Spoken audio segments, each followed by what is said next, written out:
নমস্কার, আমি ডাক্তার প্রকাশ Mallick, consultant homeopath. দীর্ঘ ৩৯ বছর ধরে হোমিওপ্যাথি চিকিৎসার সঙ্গে যুক্ত আছি। আজকে একটা বিষয় নিয়ে কথা বলবো, সেটা সবার প্রশ্ন, ইউরিক অ্যাসিডের সমস্যা। ইউরিক অ্যাসিডের সমস্যাটা অনেকে জেনে গেছে। আমাদেরকে পেশেন্ট এসে প্রশ্ন করে, স্যার ইউরিক অ্যাসিডে কি কি খাওয়া যায় না। তো এই ক্ষেত্রে বলবো, ইউরিক অ্যাসিডে কিন্তু আসলে জানতে হবে ইউরিক অ্যাসিড কেন হয়।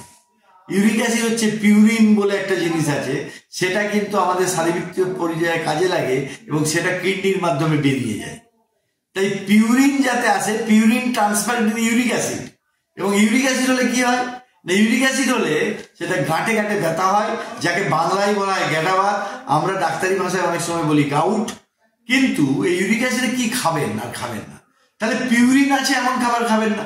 পিউরিন আছে কোথায় না, পিউরিন আছে রেড মিটে, অর্থাৎ ছাগল মাংস, ভেড়ার মাংস, গরুর মাংস। এটা যত ত্যাগ করবেন ইউরিক অ্যাসিডের সমস্যা তত কম। এবং ইউরিক অ্যাসিড যদি বাড়ে তাহলে সেখানে ক্রিস্টাল তৈরি হয়ে সেখানে ব্যথাটা বাড়ে। এবং ইউরিক অ্যাসিড যদি বাড়ে সেখানে কিন্তু কি হয়, কিডনিতে স্টোন পর্যন্ত হতে পারে। তাহলে আর সেই জন্য আর কি হয় না, সামুদ্রিক মাছের মধ্যে পিউরিন আছে। তাহলে সামুদ্রিক মাছের মধ্যে পিউরিন আছে, সামুদ্রিক মাছটা খাবেন না।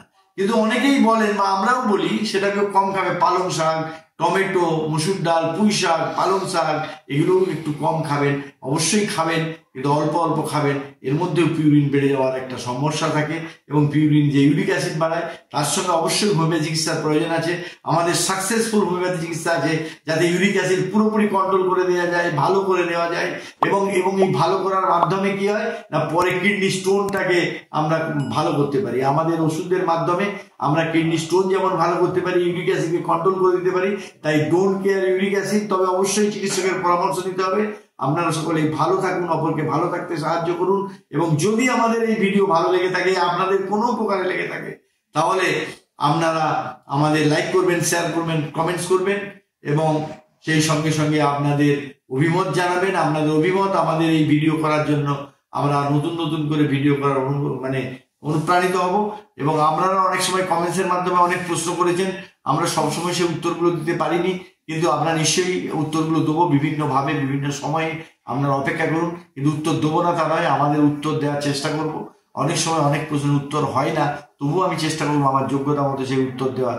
আর এই উত্তরের মাধ্যমে, প্রশ্ন উত্তরের মধ্যে আপনাদের সঙ্গে আমাদের একটা আত্মিক যোগাযোগ ঘটবে বলে আমার ধারণা। তাই পৃথিবীর যে কোনো প্রান্তেই থাকুন, আপনারা ভালো থাকুন, অপরকে ভালো থাকতে সাহায্য করুন।